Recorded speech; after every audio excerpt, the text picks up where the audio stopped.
¿Qué rollo, peliculones? A estas alturas seguramente ya todos hemos visto un montón de películas, ya sea de Marvel o de DC, y probablemente estemos un poco cansados. Así que esta vez les traemos nuestro top 8 de las mejores películas de superhéroes alternos. Así es, superhéroes que no tengan nada que ver con Marvel ni con DC.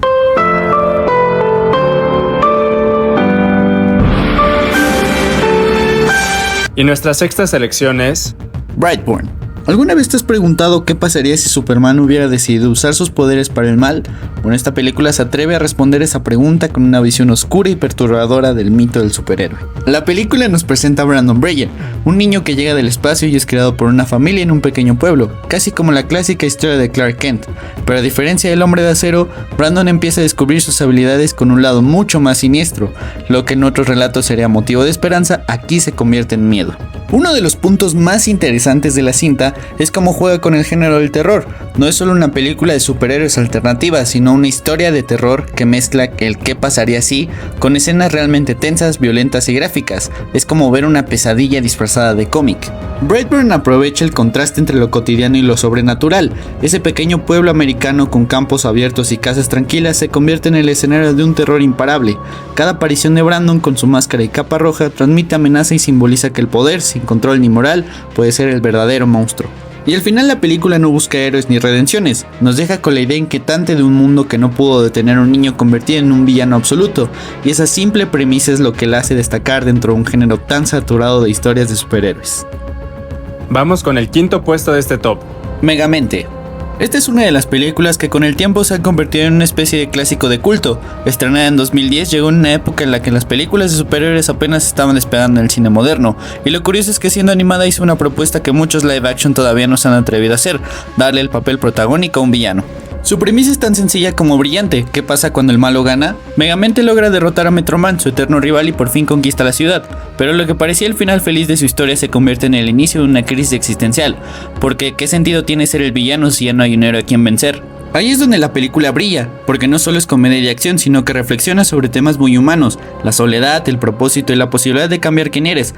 Megamente, a pesar de haber sido el malo toda su vida, descubre que puede ser algo más, que no está condenado a un destino escrito, y en ese proceso pasa de ser un villano caricaturesco a un personaje con el que empatizas y hasta te identificas. También la película aprovecha los clichés de los superhéroes para divertirse con ellos, con escenas de acción espectaculares, humor inteligente y un diseño visual inolvidable. Sus personajes secundarios también destacan: Roxanne rompiendo con el estereotipo de la damisela en apuros, Minion aportando lealtad y corazón, y Titán reflejando los riesgos del poder mal usado, conectando con los dilemas clásicos del género. Al final lo que hace grande a Megamente es su mensaje: no importa de dónde vengas ni lo que los demás esperen de ti, siempre puedes reinventarte. La verdadera grandeza no está en ganar o en derrotar a alguien más, sino en atreverte a ser diferente incluso cuando nadie cree en ti. Y a nada de entrar al podio, este es nuestro cuarto puesto. Los Increíbles. Para empezar, tengo que decir que esta es la mejor adaptación de los Cuatro Fantásticos a la pantalla grande, y lo mejor es que ni siquiera se tuvieron que llamar así, ni tener los derechos, ni nada. Pero de alguna forma todos sabemos que esto es así: una familia con superpoderes que se tiene que enfrentar a una nueva vida como personas comunes. Después de que los superhéroes comenzaran a ser cuestionados y mal vistos por la sociedad, lo cual, fuera de estar en una película animada, representa una problemática real, profunda, política y 1000 veces mejor desarrollada que las cagadas de trama que nos da el MCU. Y sí, hablo de Civil War. Pero bueno, la peli cuenta con todo lo que necesita una cinta de superhéroes para funcionar: un problema real, un sentimiento de peligro constante, giros de trama y lecciones de vida. Además, neta, no hay un solo personaje en esta película que no sea entrañable. Está Edna Moda, que es un personaje icónico de la película y en general de todo el cine de animación. También está Dash y su disfraz, o Violeta, una emo para la gente emo, o Elastigirl, que por cierto ya la hemos tenido aquí en otro video, pero aún así no dejamos de resaltar el gran personaje que es. Y en general así podría irme con todos y cada uno de estos, porque no miento cuando les digo que todos estos personajes valen la pena. Y yo sé que hasta ahora puede parecer que estamos hablando de una película super seria, pero no es así. La peli tiene momentos graciosos exactamente donde los tiene que tener. De hecho son los justos para que no digas qué pedo, estoy viendo un show de stand-up barato o una peli de superhéroes. Neta, en honor al nombre del canal tengo que decirlo: Los Increíbles es un peliculón. Lástima que hayan arruinado la experiencia de Los Increíbles con una secuela tan mala. Peliculones, ya vamos a mitad del video, así que si todavía no están suscritos al canal, por favor háganlo. Momento serio del video, este es nuestro tercer lugar. El Cuervo, protagonizada por Brandon Lee y envuelta en la tragedia, tanto por la historia que nos habla sobre un vengador que toma ese rol después de perder el amor de su vida a manos del crimen, pero también porque le costó la vida al protagonista, quien fue alcanzado por una bala en el mismo rodaje, así que ya desde ahí la película estaba envuelta en misticismo, pero bueno, situada en una ciudad consumida por los delincuentes y una estética sombría que muchas veces recuerda a Ciudad Gótica. Eric Draven, quien es nuestro protagonista, y su prometida son víctimas de los delincuentes, y tras ser asesinados de la peor forma posible en una noche de Halloween, Eric vuelve a la vida gracias a un cuervo, y con esto el cuervo y él se vuelven uno mismo, al mismo tiempo que se transforman en todo un símbolo de venganza. Adquiere superpoderes y se maquilla como una vieja máscara que tenía en su habitación, además que se viste con la ropa que usaba cuando tocaba con su banda de heavy metal, y ya con esto va uno a uno por todos los criminales que estuvieron involucrados en la pérdida de su amada. Eric se vuelve en un vengador nocturno, violento y quien funde miedo a sus rivales con su sola presencia. De hecho, una parte de la estética oscura y sobria de las películas del género de esa época se debe en gran parte a esta cinta, y que aunque carece de villanos con motivaciones profundas, estos son realmente tan malvados que funcionan. Para darles un ejemplo, el jefe de la mafia tiene una relación con su propia hermana, pero los demás delincuentes tampoco se quedan atrás porque van desde asesinos, ladrones, violadores y en general cualquier crimen que se pueda hacer, pues estos son estos tipos. En fin, todo esto fue el cóctel perfecto para darnos escenas de acción increíbles, un vengador enamorado y que encima tiene una banda sonora de thrash metal. Obviamente todo iba a salir bien. Bueno, ni también porque pues ya les hablé de la tragedia, pero aún así sorprende cómo sin ser parte de Marvel o DC logró influir en el cine del género. Aquí ya todo está muy peleado, pero este es el top número 2.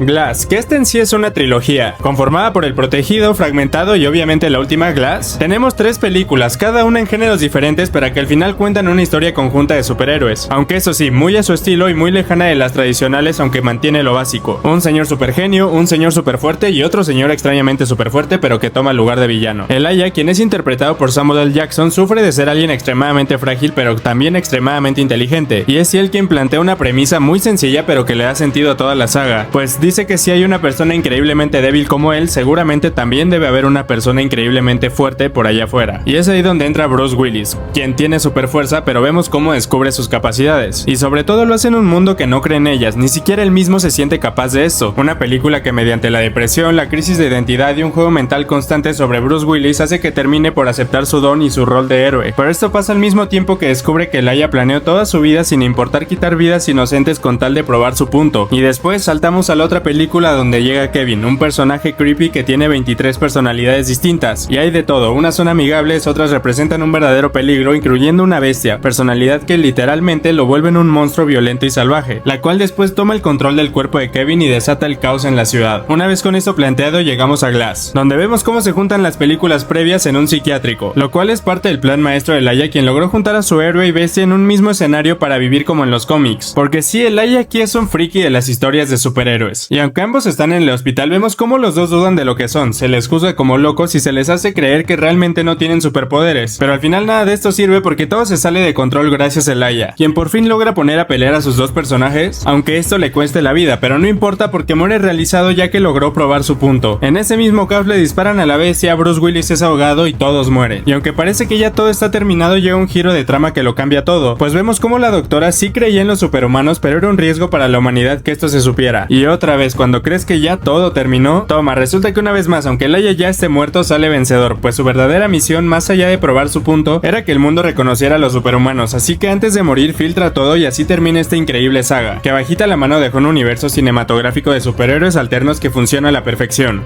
Ahora vamos con la que sin duda alguna es la mejor película de este ranking. Kick-Ass. Esta es una de las películas que llegaron para sacudir el género de superhéroes. Aquí no vemos nada del otro mundo más que a un adolescente común y corriente que un día decide ponerse un traje verde y salir a las calles a pelear contra el crimen sin ninguna habilidad especial.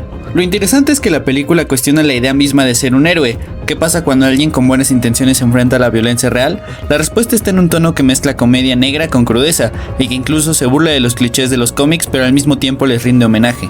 Pero claro, Kick-Ass no sería lo mismo sin personajes como Hit Girl, que roba la pantalla con escenas de acción tan extremas que contrastan con lo torpe e ingenuo que puede ser Dave, nuestro protagonista. Visualmente tiene estilo y es vibrante, con secuencias que parecen sacadas de un cómic, pero con un nivel de violencia que la distingue de las adaptaciones tradicionales. Es una película que te hace reír, sorprenderte y hasta incomodarte, porque juega con la delgada línea entre la fantasía del héroe y la brutalidad del mundo real. Y en resumen, Kick-Ass no es solo una sátira del género, es también una reflexión sobre por qué nos atraen tanto las historias de superhéroes, porque en el fondo todos quisiéramos ponernos una máscara y marcar la diferencia, aunque la realidad sea mucho más complicada. Bueno, peliculones, eso ha sido todo por hoy. Muchísimas gracias por ver el video y obviamente no olviden darle like y suscribirse. Y otra cosa, si tienen alguna idea de algún video o tema que les gustaría que tocáramos en el canal, obviamente también déjenlo en los comentarios.